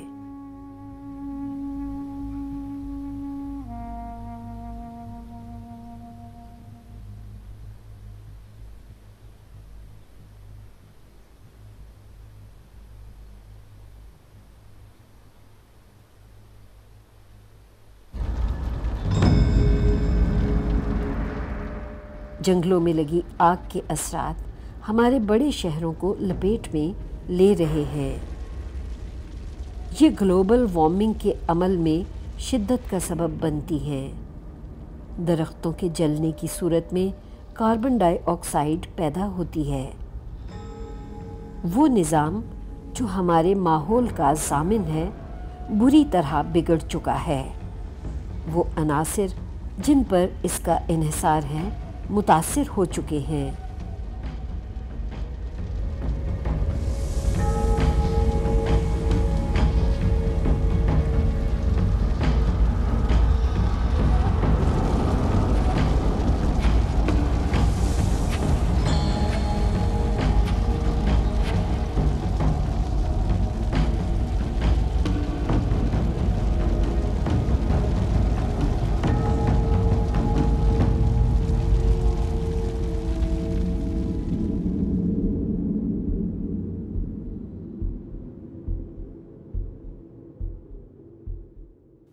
ان خوبصورت مناظر کے سر پر ماحولیاتی تبدیلی کا گھڑیال بج رہا ہے۔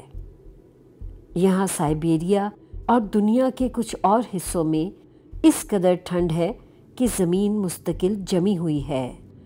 اسے زیر سطحی منجمد زمین یا پرما فراسٹ کہا جاتا ہے۔ اس کی سطح کے نیچے بھی موسمیاتی تبدیلی کا ٹائم بم نصب ہے۔ میتھین گرین ہاؤس گیس ہے اور کاربن ڈائی آکسائیڈ سے 20 گنا زیادہ طاقتور ہے۔ اگر یہاں پرما فراسٹ پگھل جائے تو اس کے نتیجے میں میتھین گیس کا اخراج ہونے لگے گا اور گرین ہاؤس ایفیکٹ انسانی قابو سے باہر ہو جائے گا۔ یہ ایک ایسا عمل ہوگا جس کے تباہ کن نتائج کا ہم اندازہ تک نہیں لگا سکتے۔ ایسا ہونے پر ہمیں نامعلوم حالات کا سامنا کرنا پڑے گا۔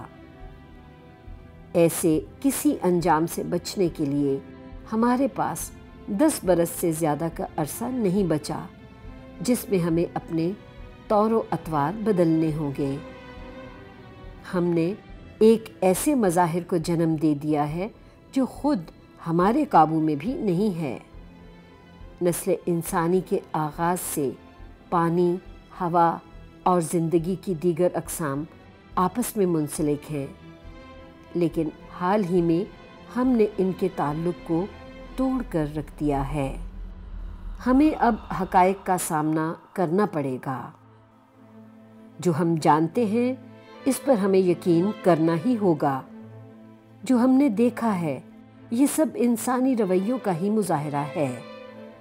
ہم نے اپنے عکس کے مطابق اس دنیا کو ڈھال لیا ہے۔ اب ہمارے پاس اسے بدلنے کے لیے بہت کم وقت رہ گیا ہے۔ یہ صدی 9 ارب انسانوں کا بوجھ کیسے اٹھا سکے گی اگر ہم اس سب کی جواب دہی سے انکار کر دیں جو ہم نے تنِ تنہا خود کیا ہے۔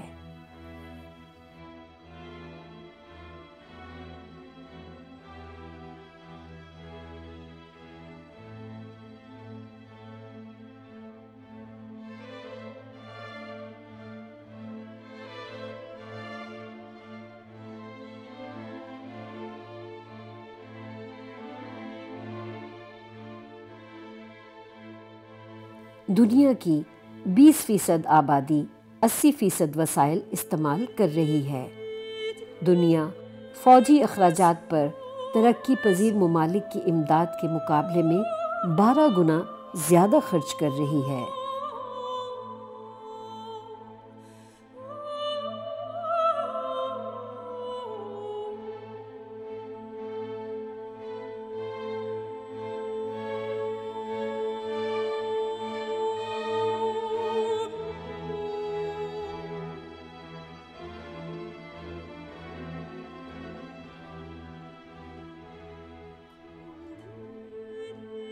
پینے کے گندے پانی کی وجہ سے روزانہ 5000 افراد مر رہے ہیں۔ 1 ارب آبادی کے لیے پینے کے صاف پانی تک رسائی نہیں۔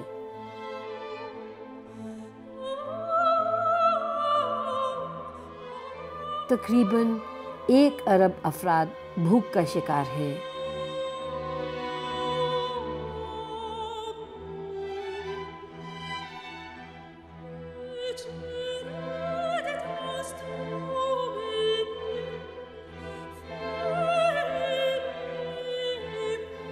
دنیا بھر کی تجارت میں 50% سے زائد اناج، مویشیوں کی خوراک اور بائیو فیولز پہ صرف ہو رہا ہے۔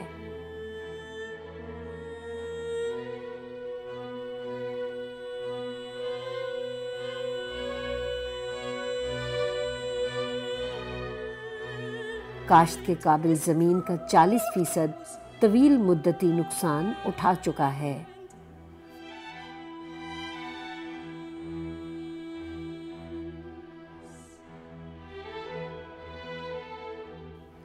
ہر برس 13 ملین ہیکٹر جنگلات ختم ہو رہے ہیں۔ ہر 4 میں سے 1 میمل، ہر 8 میں سے 1 پرندہ اور ہر 3 میں سے 1 ایمفیبین کی نسل نابود ہو جانے کا اندیشہ ہے۔ یہ انواع قدرتی شرح کے برخلاف 1000 گنا تیزی سے ختم ہو رہی ہیں۔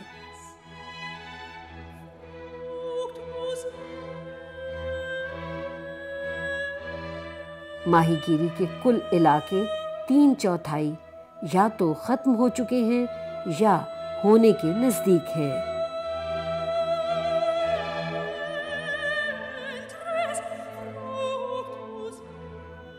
گزشتہ 15 برسوں کا اوسط درجہ حرارت اب تک کی انسانی تاریخ کا ریکارڈ کردہ سب سے زیادہ درجہ حرارت ہے۔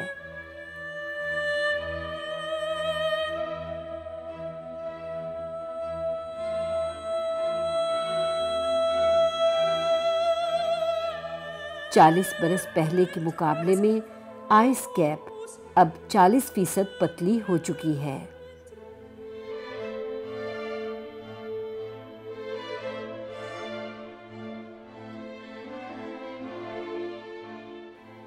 موسمیاتی تبدیلیوں کی وجہ سے ہونے والی نقل مکانی کا اندازہ 2050 تک کم از کم 200 ملین مہاجرین کا ہے۔ ہمارے کیے کی قیمت بہت بھاری ہے اور اسے انہیں بھی چکانا پڑے گا جو اس میں فعال طور پر ملوث نہیں۔ میں نے صحرا میں کسی شہر کی طرح پھیلے ہوئے پناہ گزینوں کے کیمپوں کو دیکھا ہے۔ کتنے ہی مرد، عورتیں اور بچے کل راستے کے کنارے پر بے یار و مددگار چھوڑ دیے جائیں گے۔ کیا ضروری ہے کہ انسانی یکجہتی کو توڑنے کے لیے دیواریں تعمیر کی جائیں، لوگوں کو جدا کر دیا جائے اور دوسروں کے مصائب سے الگ تھلگ کچھ لوگوں کی خوشیوں کی حفاظت کی جائے؟ نا امید ہونے کا وقت گزر چکا ہے۔ میں جانتی ہوں کہ ایک اکیلا آدمی بھی ہر دیوار گرا سکتا ہے۔ مایوس ہونے کا وقت گزر چکا ہے۔ دنیا بھر میں 5 میں سے 4 بچے اسکول جاتے ہیں۔ اس سے پہلے کبھی بھی اتنی بڑی تعداد میں انسان تعلیم سے آراستہ نہیں ہوئے، امیر ترین سے غریب ترین تک ہر کوئی اپنا کردار ادا کر سکتا ہے۔ لیسوتھو دنیا کے غریب ترین ممالک میں شمار ہونے کے باوجود تناسب کے حساب سے لوگوں کی تعلیم پر سب سے زیادہ خرچ کرتا ہے۔ قطر، جو دنیا کی امیر ترین ریاستوں میں شمار ہوتا ہے، نے بہترین یونیورسٹیاں تعمیر کی ہیں۔ ثقافت، تعلیم، تحقیق اور جدت انگیزی، یہ وہ وسائل ہیں جنہیں زوال نہیں۔ مصائب اور آزمائشوں کے مد مقابل لاکھوں NGOs نے یہ ثابت کیا ہے کہ لوگوں کے درمیان یکجہتی کا تعلق قوموں کی خود غرضی کے رشتے سے کہیں زیادہ مضبوط ہے۔ بنگلہ دیش میں ایک شخص نے ناقابل تصور بات سوچی اور ایک ایسا بینک قائم کیا جو صرف غریبوں کو قرض دیتا ہے۔ 30 برس کے عرصے میں اس نے 150 افراد کی زندگیاں بدل دیں۔ انٹارکٹیکا بے انتہا قدرتی وسائل سے مالا مال ایک ایسا بر اعظم ہے جس پر کسی ملک کا اجارہ نہیں۔ یہ ایک ایسا قدرتی مقام ہے جو سائنس اور امن کے لیے وقف ہے۔ 49 ریاستوں نے ایک معاہدے پر دستخط کر کے اسے ایک ایسا خزانہ بنا دیا ہے جو تمام انسانیت کی مشترکہ ملکیت ہے۔ یہ نا امیدی کا وقت نہیں۔ حکومتوں نے علاقائی پانی کے قریباً 200% کی حفاظت کے لیے کام شروع کیا ہے۔ یہ بہت زیادہ تو نہیں، مگر 10 برس پہلے کے مقابلے میں دگنا ہے۔ پہلے قدرتی پارک 1 صدی سے کچھ پہلے تعمیر کیے گئے۔ یہ بر اعظموں کے کل 13% سے کچھ زیادہ رقبہ گھیرتے ہیں اور ایسا مقام تشکیل دیتے ہیں جہاں انسانی سرگرمیاں، انواع، مٹی اور قدرتی مناظر سے ہم آہنگ ہوں۔ انسانوں اور قدرت کے مابین یہ ہم آہنگی اور حسن ترتیب کسی استثناء کے بجائے ایک قانون کے طور پر عمل کر سکتا ہے۔ امریکہ میں نیو یارک کو احساس ہو گیا ہے کہ قدرت ہمارے لیے کتنی مہربان ہے۔ یہ جنگلات اور جھیلیں تمام شہر کو پینے کا پانی فراہم کرتی ہیں۔ جنوبی کوریا میں جنگ نے جنگلات کو اجاڑ کر رکھ دیا تھا، مگر جنگلات کی بحالی کے قومی پروگرام کے تحت اب 65% ملک میں درخت لہلہا رہے ہیں۔ 75% سے زائد کاغذ کو دوبارہ استعمال میں لایا جا رہا ہے۔ کوسٹا ریکا نے ان 2 راستوں میں سے ایک کا انتخاب کرنا تھا، فوجی اخراجات یا زمین کی بقا۔ آج اس ملک میں کوئی فوج نہیں۔ اس نے اپنے وسائل کو تعلیم، ماحولیاتی سیاحت اور جنگلات کی حفاظت کے لیے وقف کر دیا۔ گیبون دنیا میں سب سے زیادہ لکڑی بنانے والے ممالک میں شمار کیا جاتا ہے۔ اس نے شہتیروں کے لیے ایک خاص حد نافذ کر دی ہے، وہ یہ کہ 1 ہیکٹر میں 1 سے زیادہ درخت نہیں کاٹا جائے گا۔ اس کے جنگلات ملک کے اہم ترین وسائل میں سے ایک ہیں، مگر انہیں اپنی تخلیق نو کے لیے وقت درکار ہے۔ جنگلات کے دیر پا استحکام کے لیے پروگرام پائے جاتے ہیں۔ ضرورت ہے کہ انہیں لازمی قرار دے دیا جائے۔ صنعت کاروں اور صارفین دونوں کے لیے یہ موقع ہے کہ وہ انصاف سے کام لیں۔ جب منصفانہ بنیادوں پر تجارت کی جائے، جب بیچنے اور خریدنے والا دونوں فائدہ اٹھائیں تو ہر کوئی خوشحالی پائے گا اور معقول زندگی بسر کر سکے گا۔ وہ لوگ جن کے اوزار محض ان کے ہاتھ ہیں اور وہ جو جدید مشینوں کی مدد سے فصلیں اگاتے اور ریاستی سبسڈی لیتے ہیں، ان دونوں کے مابین عدل اور منصفانہ سلوک کیسے ممکن ہے؟ آئیے ایک ذمہ دار صارف بنیں۔ اس بارے میں سوچیں جو آپ خرید رہے ہیں۔ مایوس ہونے کا وقت نہیں ہے۔ میں نے انسانی پیمانے پر زراعت دیکھی ہے۔ یہ پوری دنیا کی خوراک کا سامان کر سکتی ہے اگر گوشت کی پیداوار کی ضرورت انسانوں کے منہ سے نوالے نہ چھینے۔ میں نے ماہی گیروں کو دیکھا ہے جو سمندروں سے حاصل ہونے والے خزانے کی قدر کرتے اور اس کا خیال رکھتے ہیں۔ میں نے گھروں کو ان کی توانائی کی ضرورت کو خود بجلی بنا کر پورا کرتے دیکھا ہے۔ دنیا کے پہلے ماحول دوست ضلع فرائبرگ جرمنی میں 5000 افراد رہتے ہیں۔ دیگر کئی شہر اس منصوبے میں شراکت داری کر رہے ہیں۔ ممبئی وہ 1000واں شہر ہے جو اس میں شامل ہوا ہے۔ New Zealand, Iceland, Austria, Sweden اور دیگر اقوام نے توانائی کے قابل تجدید ذرائع یعنی رینیویبل سورسز کی تعمیر و ترقی کو اولین ترجیح میں رکھ لیا ہے۔ میں جانتی ہوں کہ ہماری استعمال کی توانائی کا 80% فوسل ذرائع سے حاصل ہوتا ہے۔ ہر ہفتے کوئلے سے توانائی بنانے والے 2 نئے پلانٹ صرف چین میں تعمیر ہو رہے ہیں، مگر میں نے ڈنمارک میں کوئلے سے چلنے والے پلانٹ کا نمونہ بھی دیکھا ہے جو کاربن کو ہوا کی بجائے مٹی میں خارج کرتا ہے۔ مستقبل کے لیے کیا حل تجویز کیا جائے، ابھی تک کوئی بھی نہیں جانتا۔ میں نے آئس لینڈ میں بجلی بنانے کا ایسا پلانٹ دیکھا ہے جو زمین کی حرارت سے کام کرتا ہے، جیو تھرمل پاور۔